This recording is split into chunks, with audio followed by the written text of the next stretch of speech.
All right. Hello and welcome everybody to part two of my analysis and critique of Locke's second treatise of government.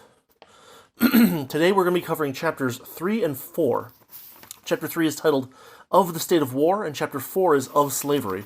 And we're going to find that there's a little bit of a peculiarity in Locke's treatment of things vis-a-vis a lot of other writers. So, with that said, let's get started. Chapter 3, Of the State of War.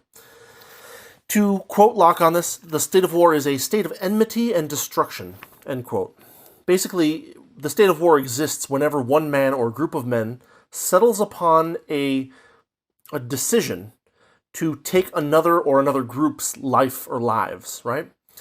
The declaration of intent or imminent or signs of imminent action are enough to put these two groups or these two people in a state of war against each other.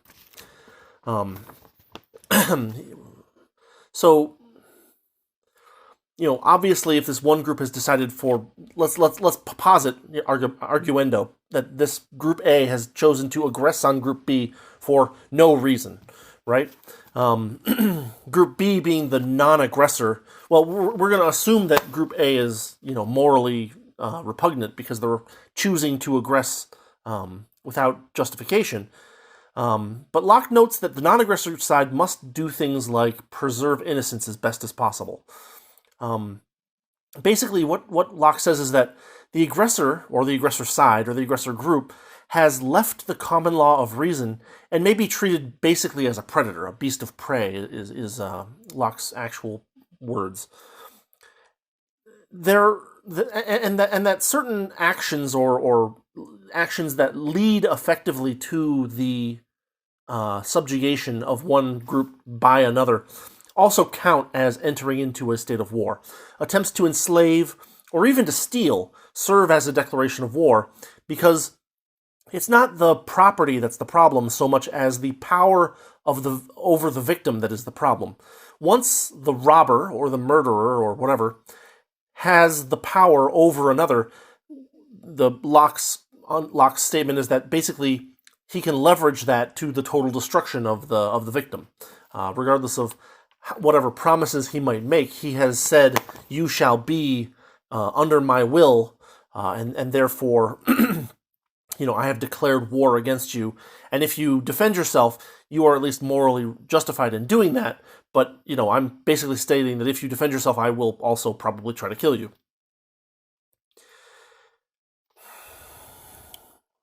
Now that's something. Now there's something about this that's very unique because what Locke is doing is showing that his state of nature is actually a little bit different from what a lot of other authors use as the state of nature. Like if you look at Hobbes, Hobbes is basically trying to say the state of nature is the state that all men will be in, without without a ruler to bring them into harmony, right? In Locke's case, he's not saying that the state of nature is the state that everybody is in when there's no government. What he's saying is that there will be some people who will let themselves be in the state of nature, people who will, interact peaceably with each other, and that there will be other people who will put themselves in a state of war with people who, Bob and Jim might be in the state of nature with each other. They might trade amicably, but then Sam might come in and say, "I am at war with both of you or one of you, whichever." And so the state of nature is probably not a great term for it in Locke's sense because in what Hobbes would call the state of nature, in the state of primitive man or man without a state, from Locke's perspective, there will be people in the state of nature and people in states of war, and there will be constant switching and going back and forth like this. It's very weird because in Locke's state of nature chapter, he mentions that there will be people who who in this state of nature decide to be criminals, right? And in this chapter, Locke is actually kind of walking that back a little bit. He's saying that, well, yes, in the state of anarchy, in the state of primitive or unorganized man, there will be people who are in the state of nature, and there will also be people, criminals or whatever sort, who will put themselves in the state of war with other people. So the state of man, the state of man without a state, the condition of a man without a state, there we go, is going to be a mixture of the state of nature, which is bound by the laws of reason, and the state of war, which is choosing to aggress against each other, which is different from how a lot of people who are studying Locke also bring it out. They say, well, the state of nature is idyllic because it's just this reason stuff.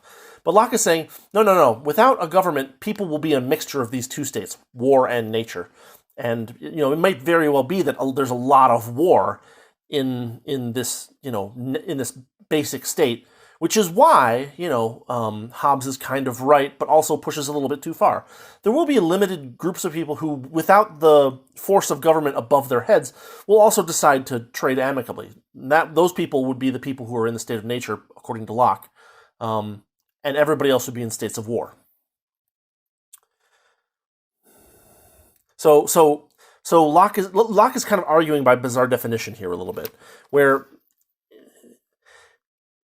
it is expected that many men will refuse the law of nature, or the laws of nature, and that the state of nature is not the primeval state of man, but man when good in the primeval state, if that makes sense.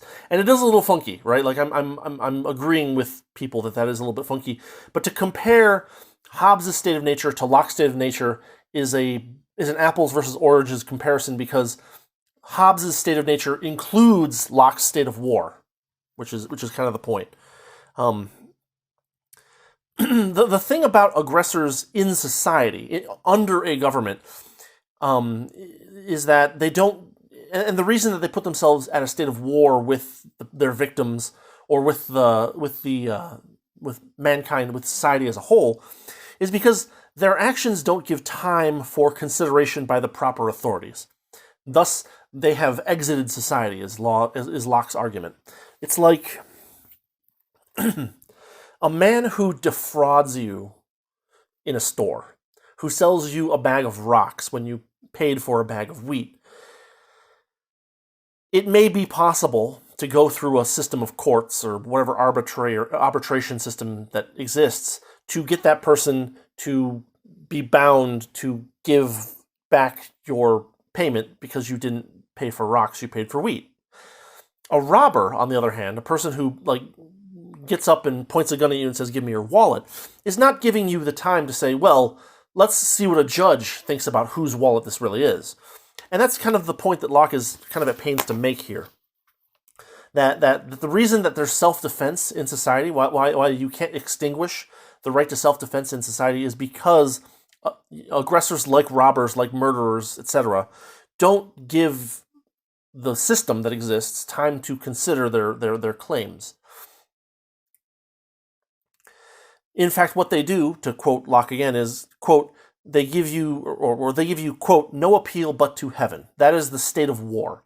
That there's no one who has been agreed to as an arbitrator, or even like a superior who will make the decision between the two. When that is not permitted, the aggressor has entered into a state of war because he gives you no appeal but to heaven. And he also accepts no appeal but to heaven for his own actions. So, basically, the reason to enter society, to be under a government at all, is to avoid the state of war, or at least minimize it, right? There are still going to be people who put themselves into a state of war with, the victims of the people who they intend to rob. There will still be wars between different societies, but the general goal of entering into a society, according to Locke, is that you're trying to enter into a system where you now have a set of rules to operate under with this group of people, which prevents, the other people in this group from simply taking your stuff while you're sleeping. There is an authority to whom you can ask for adjudication for any such wrongs, where nothing is permanently lost, right? Like murder is a case that Locke mentions where it's like, well, yeah, he took something that can never be replaced. Therefore, pretty much anything is justified to prevent that. In the case of society, Locke is saying what we're trying to do is we're trying to make it so that we don't have to appeal to heaven. That I don't just get a posse together and go say, hey, he stole my TV, and try to get a TV from this guy. What most people do, What the people who are in the society do is go and talk to these arbitrators or magistrates or whatever it is you want to call them, and have them adjudicate the disputes. So basically, government, according to Locke, is a method for creating a means to adjudicate disputes between people that they both agree on. This is a very voluntarist kind of perspective, right? The idealistic example, right, of a contract in the voluntarist philosophy is that you and I enter into a contract that we're going to trade something, or we're going to enter into some kind of agreement that extends over a period of time, and within the contract there is a statement that, hey, in the event of a dispute on this contract, we both agree in writing, signed, to go to said arbitration system, and we both agree, yeah, they're not in my payroll, they're not in your payroll, they don't really care about us, they're not associated with us in any specific way. We agree not to put them into our payroll as long as the contract is open. That can be part of the contract. And then we agree that if we have a dispute, that we go to them and they say, you're right, or you're right. And then we'll abide by that. That's a contractual agreement. That's kind of the ideal voluntarist contract, where there's no government involved. There's simply my word, your word, and us both agreeing, by our word, to use these guys as arbitrators who neither of us is in good with. So it's and this is a subtle thing, right? This kind of argument by bizarre definition by Locke here is something that I think a lot of people aren't picking up on. In fact, I didn't pick up on it until just recently, where I was like, wait a minute. But basically, what Hobbes calls the state of nature is Locke's state of nature and his state of war mixed together. So the problem with this, of course, is that it takes the state of nature and makes it even more hypothetical. It makes it even more of a purely intellectual exercise, because now it's not just that people are in the state of nature when they're born, or into a non-governmental society, or into a non-governmental system. It's that they also could be in a state of war with other random people that they don't really know, which pushes the state of nature further in the direction of like a thought experiment or an intellectual exercise. It really is more like the idea of like the strongest warrior or the best hunter in a tribe saying, why don't I go off on my own into the wilderness? And there's reasons, hypothetically, or there's not even hypothetically, just honestly, there are reasons why even the best hunter in a tribe would say, you know what, I'm better off giving a little bit of my food to the rest of the tribe every day, because if I leave the tribe, then I'll have to attempt to trade with people who might not be interested in trading with me. I'll have to defend myself while I'm sleeping, stuff like that. So so it really is more like an intellectual exercise. Why is society better than that, or how do we make society that is better than that? Because the alternative is enslavement, right? Where you are owned by and your productivity is owned by some group.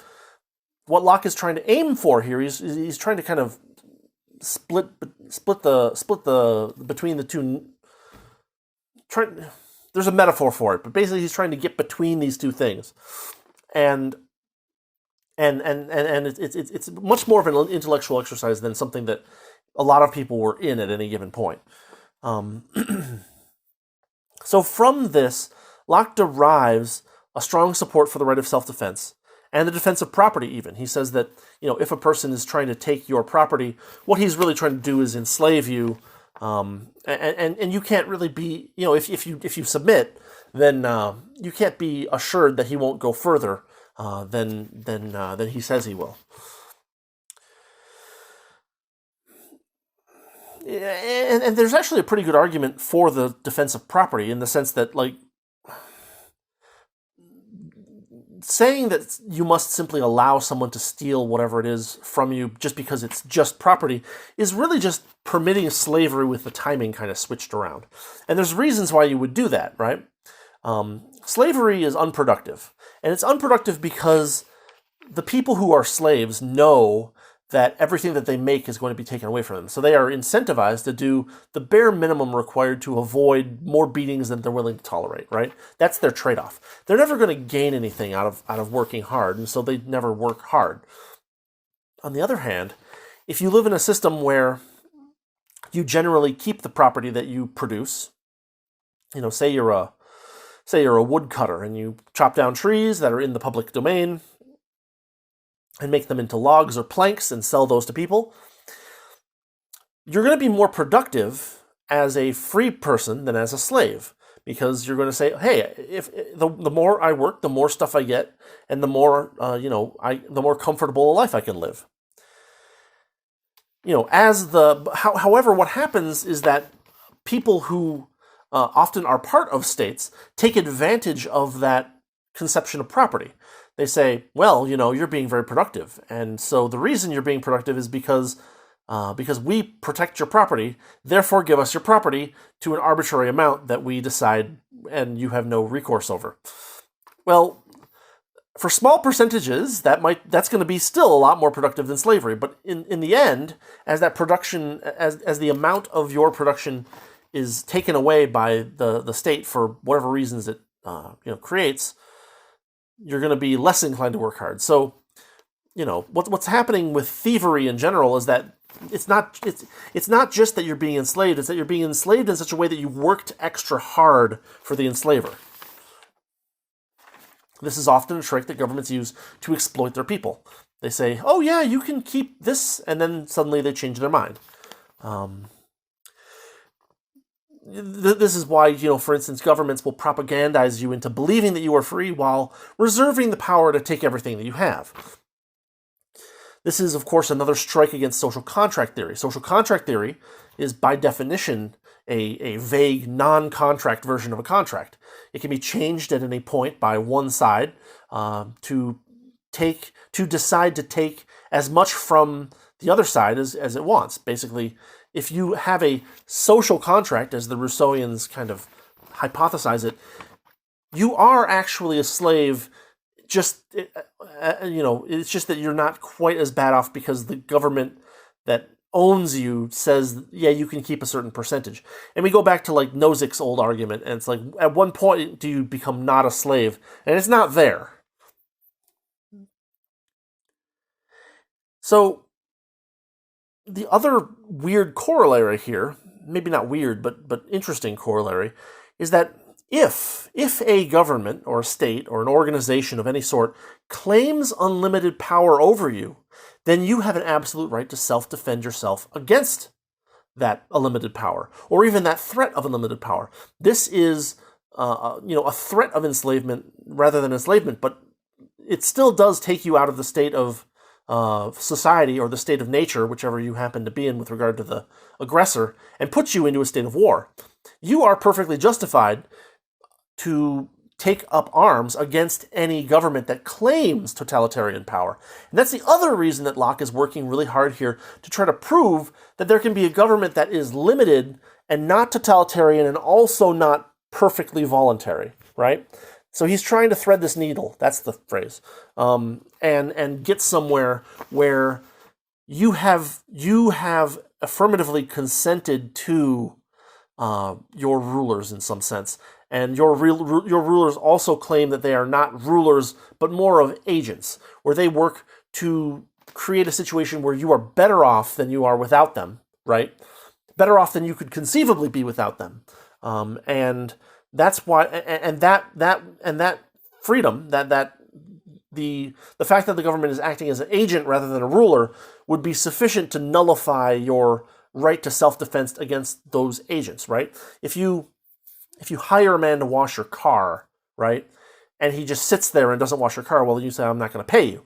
If you hire a man to wash your car and he washes your car, and you agreed, I'll pay you $10 to wash my car, and you give him $10, you don't have a right to self-defense about this guy when he claims he wants the $10. You can say, well, I don't think you did a good job of washing my car. Let's take it to the arbitrators we agreed on, but you don't, at no point does either side get to point a gun at the other side, right? This is a contractual system as opposed to a social contractual system, where social means not, apparently.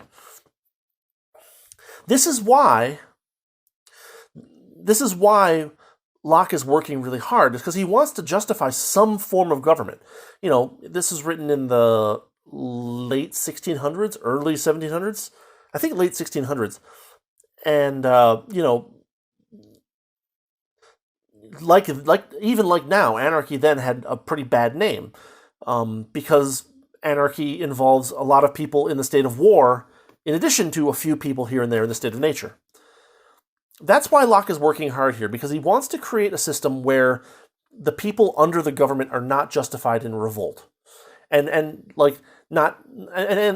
justified from an objective moral perspective, right? If someone says, "I am your owner and I will whip you as much as I want," pretty much nobody's going to say, "Well, if you get a chance, you can totally off that guy."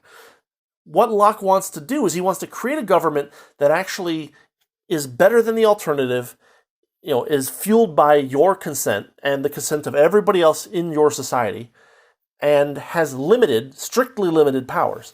And that's kind of the thing that becomes more difficult. Is strictly limiting the powers of government is difficult because any document that establishes a government, even a good contract, is generally going to have foggy bits.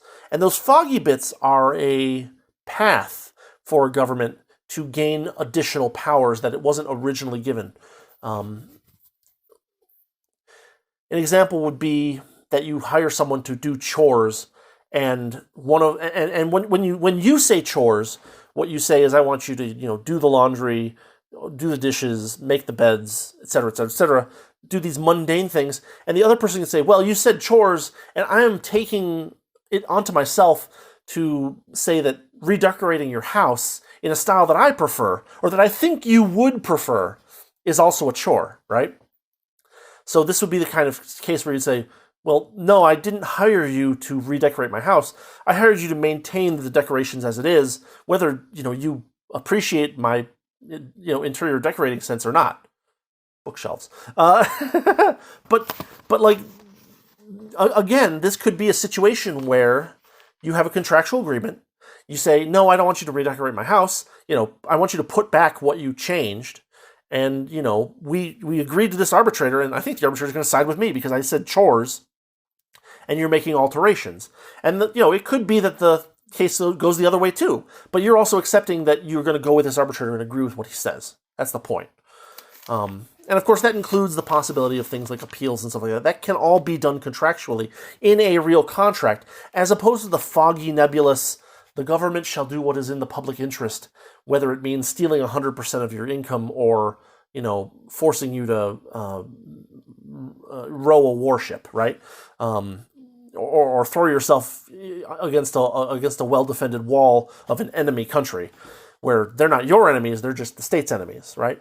These are all things that Locke is trying to get away from. He's trying to prevent any sense that the government that he's proposing is totalitarian. He wants everybody within it to say, say, "I am definitely not a slave. There is no chance at any point that this government could take everything that I own for no reason that I have agreed to." Because if that is the case for everyone, then that is kind of the most ideal representation of what government can and should be, according to Locke, right? It's something where everybody agrees that they are better off with the situation that they're in than they would be if they left. Everybody agrees that the powers that the government has are properly delegated. The government agrees to never overstep those boundaries, and create some kind of method for dealing with cases where members of government try to overstep boundaries. And therefore, your right to self-defense against enslavement is nullified. And nullified in a good way, in the sense that, nobody has a justification or really even a reason, like a sane reason to fight back against this group, because they truly are only acting as your agents in the form of government. So that is kind of where Locke is going with this state of war chapter. He's basically saying, we want to create a government where nobody believes they're in a state of war with the government, with their own government, right? And that's the hard part, because lots of governments that claim to serve their people actually, from a philosophical perspective, agree to no limitations on their own power, and that's morally equivalent to being totalitarian, if not equivalent in degree. So that's kind of my analysis and critique of chapter 3 of the State of War. Summary: Locke's State of Nature is not equivalent in scope to Hobbes' State of Nature. Locke's primeval state of man, I'm making that term up, but I have to separate it somehow, it includes people in the state of nature and in the state of war. Maybe I'll make a Venn diagram or something like that, but it'd be two circles that are separated from each other inside a larger circle or something like that. I don't know. We'll see. Anyway, that the reason that Locke is working on this is number 2 part of the summary, is that he wants to create a system or propose a system where the people who are under the government have no fear that they will ever be enslaved by that government. Therefore, it takes away their natural, not takes away, but it kind of mollifies or softens their self-defensive rights to the point where we can now say, yes, you cannot initiate force against the government because the government has agreed to do these things and not be totalitarian ever. Again, is that a realistic or even possible goal? We're going to keep looking. I think you can make an argument that there might be a way to do this, but it's going to be very difficult, which is why this book is so important. Because it really isn't a huge try in this direction. Whereas people later on who used Locke's framework, like Rousseau, basically perverted it into the sense where, yes, the government is totalitarian, and that's a good thing, which is not what Locke was trying to do. So, moving on to chapter 4, of slavery. Locke starts by describing how man chooses between the law of nature and society, or maybe even the state of war, right? But in society, liberty is to be subject only to legislative power established by consent.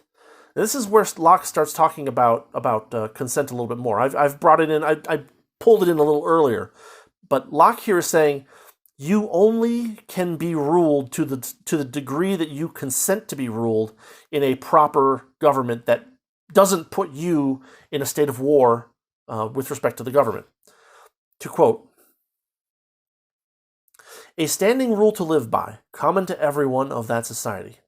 And that once a man, now here's one part that's a little strange.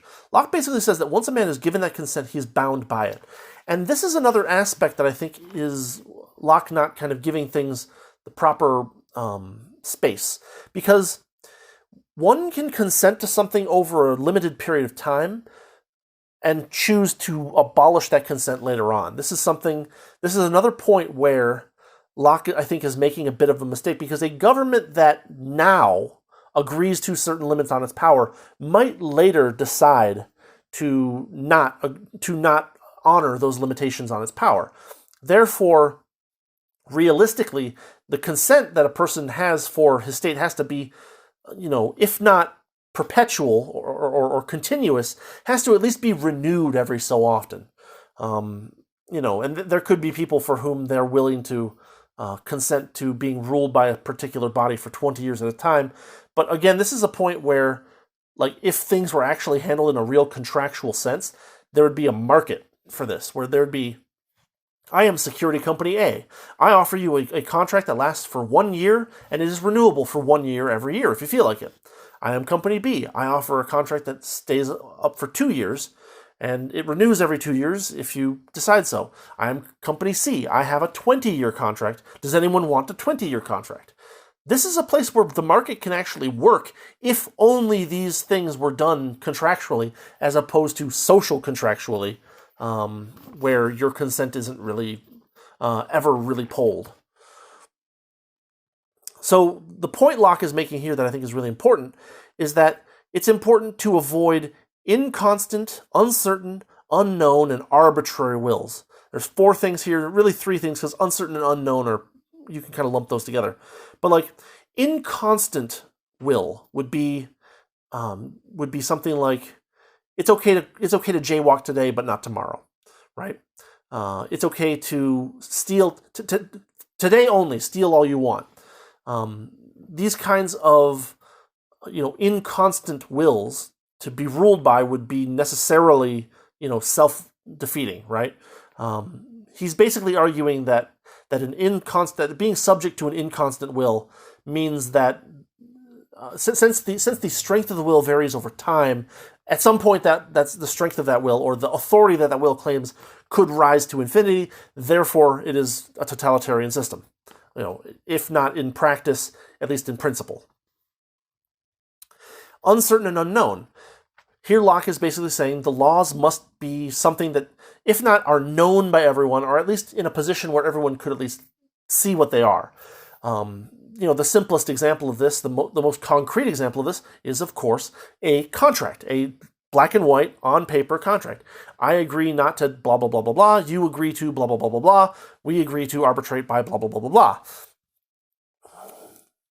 In such a case, you would be expected to have read the contract that you were signing and say, yes, I agree to these things. They are not uncertain to me. There are no clauses in this where I think you're going to take infinite power out of. There are no clauses that I don't understand. And the same is true of you. We agree by mutual agreement to have limited claims over each other's property over some period of time. Arbitrary will is another thing. Arbitrary will is kind of Locke's poke at the king's prerogative, right? Sure, the king can decide to point at a guy in the town square and have his head hacked off. Well, that is something that is incompatible with Locke's perspective, with Locke's philosophical proposal for a limited government. Basically, if you can show or argue successfully that your government is inconstant, uncertain, unknown, and or arbitrary, any combination of these, then you are living in a system that, if not, totalitarian in practice, is totalitarian in principle. And we see examples of this, all over the place. There's the concept of anarcho-tyranny, inconstant rule. It violates the law of society. Uncertain and unknown when the law is unforced contrary to its plain reading as well. One might consider the Soviet Constitution, where certain rights were guaranteed, but those rights were only, but it was only ink on paper. Arbitrary rule is when law outstrips the bounds given to the legislature. So if the legislature has been delegated the powers to deal with fire mitigation, for them to take power over rights of way on waterways, right, would be a usurpation and would be arbitrary will. Now, of course, I'm going to bring this back up again, but the question with any of these things is that it's sounding more and more like a contract, like a real contract. And so the questions that abound that I mentioned earlier, for instance, is how long is this person to be bound by it? Locke doesn't answer. How should he react if the legislative body does usurp its power? Because certainly this is a thing that could happen. Even in a system where on paper everything is limited, it could be that someone, takes over the government and says, yeah, we're going to do all this extra stuff now, and there's nothing you can do about it. Well, certainly I think Locke would agree that a man is not bound to a government that has become totalitarian, even if it were properly limited at some point. And that comes with it the right to disobey undelegated, inconstant, uncertain, unknown, arbitrary rules. So there's kind of an implied right to, at minimum, civil disobedience, and at maximum, if this is putting you back into the state of war with the government, you're now justified for self-defensive force. Now, here's another point where Locke brings up the prohibition against suicide. And he says that he basically cuts out the question of so-called voluntary slavery by simply saying that voluntary slavery is morally equivalent to suicide. That basically you could put yourself into, voluntary slavery and then disobey your master in such a way that he has to kill you. And Locke says from a religious perspective that this is not allowable. This is, against the law of nature. Nowadays, we take a slightly more secular perspective about the right of suicide. That can be argued about in any direction you want, of course. The question is, does his argument against voluntary slavery break down if you take a secular perspective? Let's see.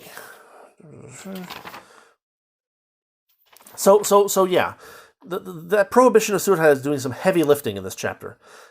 Now, modern libertarian thought cuts that man as property of God link away, at least to some degree. If suicide is permitted, does this break down?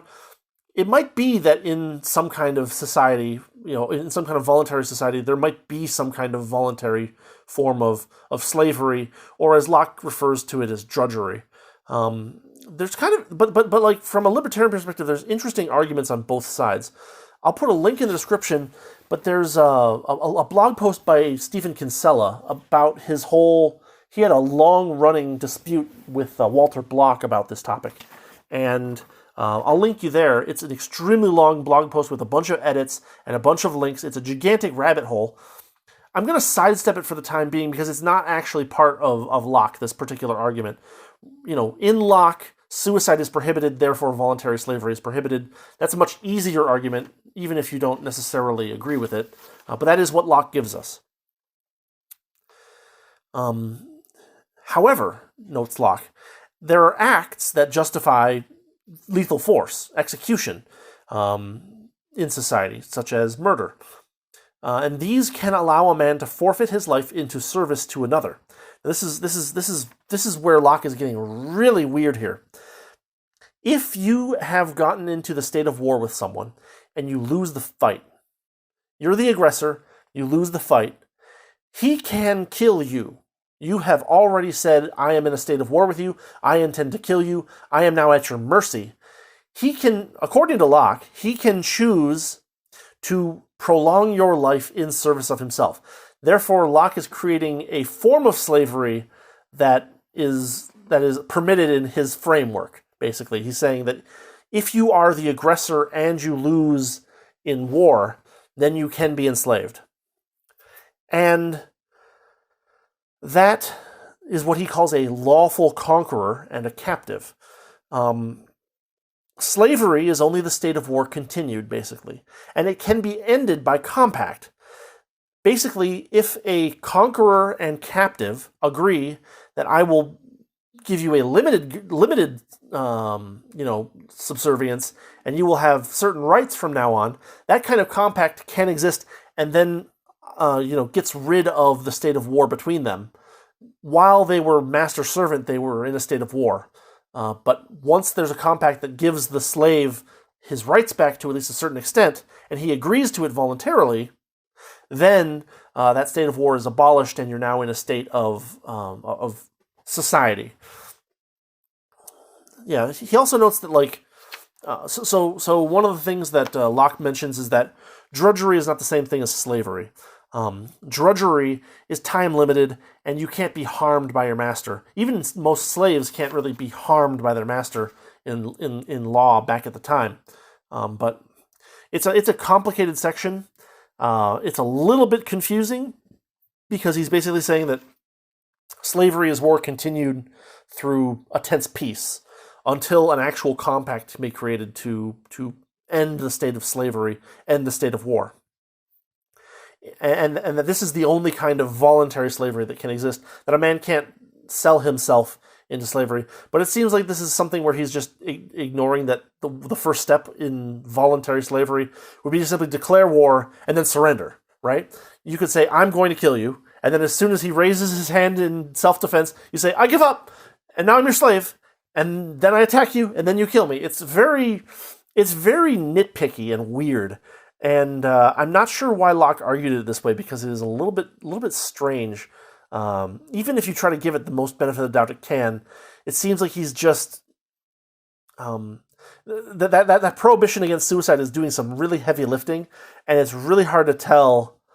Like he doesn't mention or discuss anything about like a false state of war in order to commit suicide. I guess because he thought it was going to be so rare that, but I mean, like, it's not, because people want some people decide that they want to commit suicide, and there's no there's no reason why this, but why if this was a known method to do so, that was godly, that that people wouldn't take advantage of it. So this is a little bit foggy, a little bit incoherent, but he's really trying to thread that needle over and over and over again. That's kind of what these early parts are mostly about, is that he's trying to make things not quite voluntary, but also not totalitarian. And this is a really hard thing to do. So I kind of admire him trying, right? And there's also one other funny thing about this, is that I get it, that if the aggressor says, I declare war on you, and then you beat the aggressor, that the aggressor can become your effective voluntary slave, state of war slave, right? I guess we'll call it that instead. Your state of war slave until you decide to go into some kind of compact. But what if the aggressor wins? I guess then at that point, you're still in a state of war, and so therefore, whether you decide to submit or not is up to you. But I think that Locke would say that doesn't have the same moral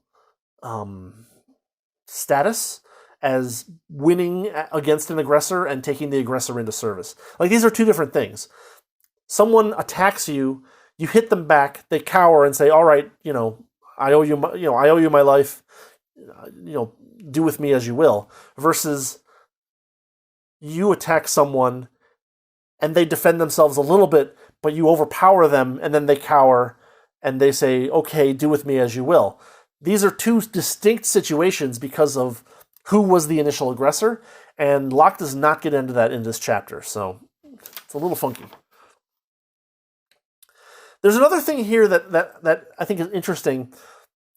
Locke appears to really be trying to avoid being normative here.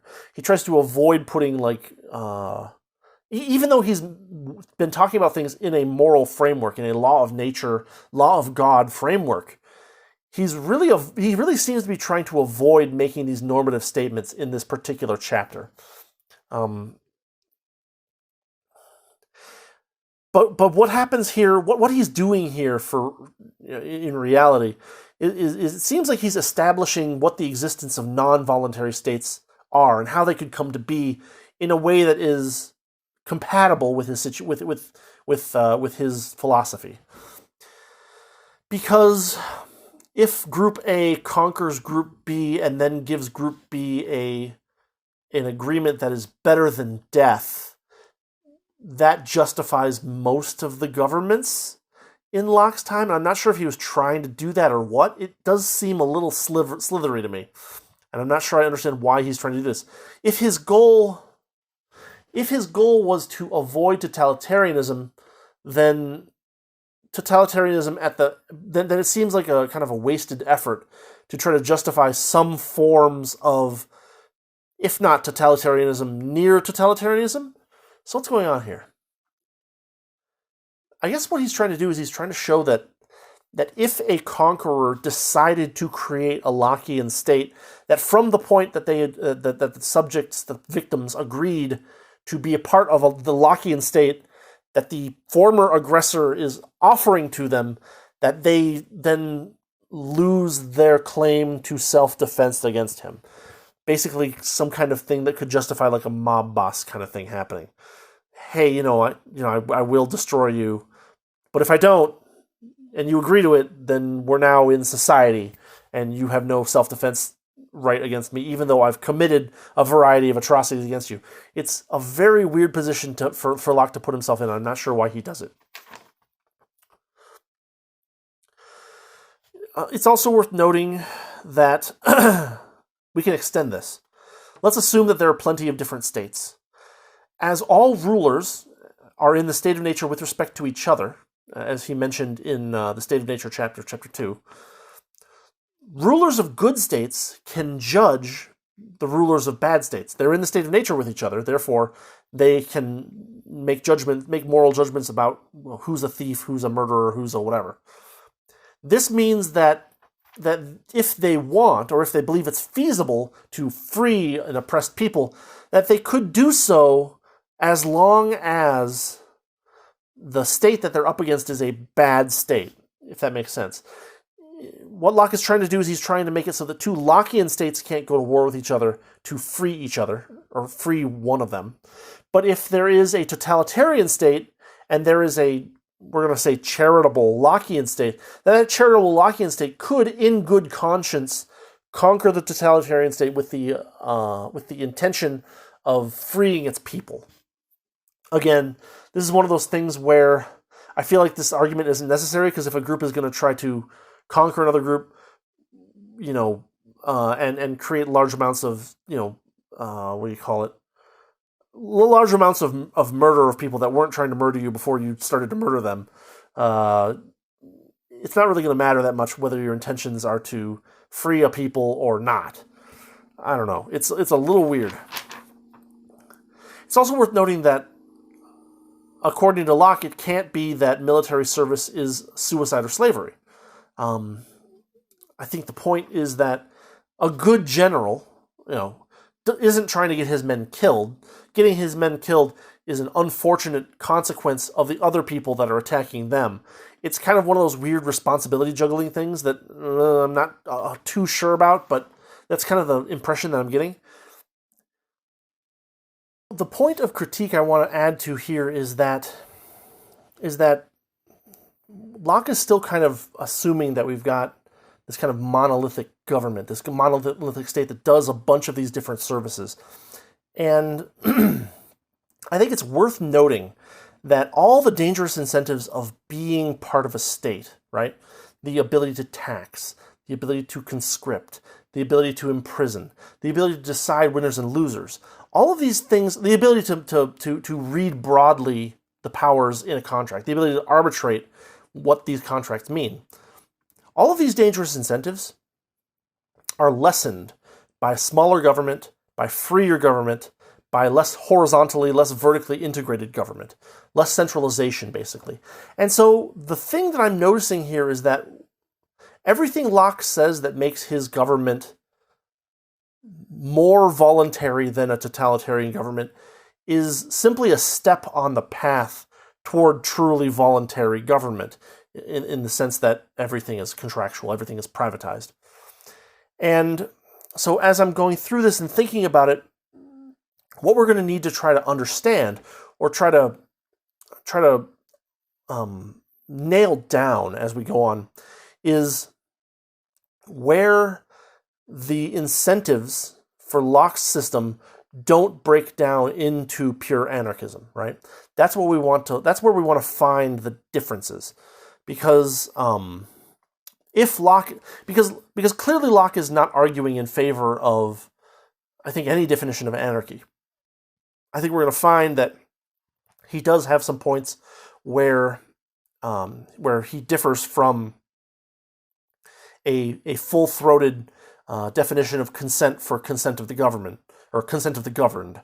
We're going to be seeing that later on as he kind of continues to poke at this mass that he's building, where he's trying to create a truly limited government, something that people aren't justified in revolting against.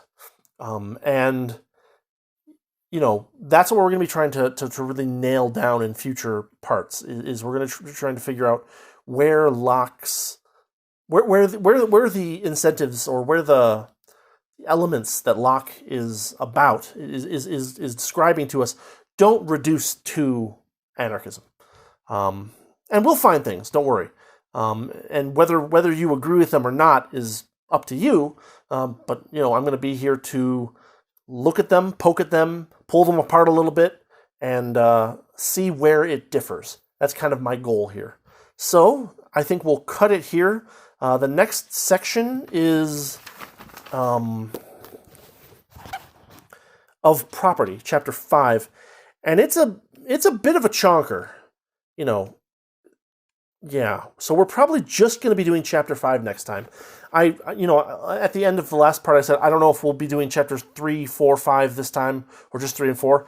I made 3 full pages of notes for chapters 3 and 4, and I decided, looking at the length of chapter 5, that it was going to be impossible for me to get under one additional page of notes for Chapter 5. So we're going to be going deep into property next time, and I think that's what we're going to be focusing on, because Chapter 6, sorry guys, Chapter 6 is of paternal power, and I think that's a significant enough change in topic that it makes sense to just make Chapter 5 next part. So we are going to be going through Chapter 5 on property next time. And as for today, we've covered of the state of war, we've covered of slavery, we've discovered that Locke is kind of arguing in funny ways sometimes, and we're seeing that he does seem to have some things that differ from a purely anarchist society or purely voluntary society in his philosophy, but a lot of the incentives push in that direction anyway. So anyway, that's where we're at right now.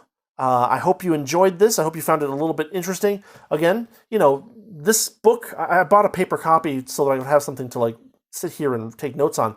But this book is available for free on like the Internet Archive and stuff. So like if you want a copy, you can do that. You can get a nice little PDF. You can get either a really new looking PDF or you can get a really old looking PDF, whatever you like. And you can go along on this with me, because a lot of people don't. A lot of people don't bother reading it. They just kind of quote the one or two things that they like best about it. And I'm trying to get away from that by like saying, okay, where do I disagree with Locke? Where do I think Locke is making a mistake? Where does Locke's perspective actually bring him into a situation where he's actually, coming up with a bad idea? We've seen that he's using that prohibition of suicide to do a lot of heavy lifting, and that's not really that. There's not the same motivation to hold on to that rule anymore these days, and that's worrisome in some ways, because it does make some of his proscriptions here, his orders, to be less convincing these days than they would have been back when he wrote this. So that's it. Thanks for watching. Thanks for listening. I'll be covering more of this as soon as I get a chance to go through it in detail and take some notes. Part 2, Locke's second treatise. Good. Next time, covering property. Have a good week, and I'll see you later.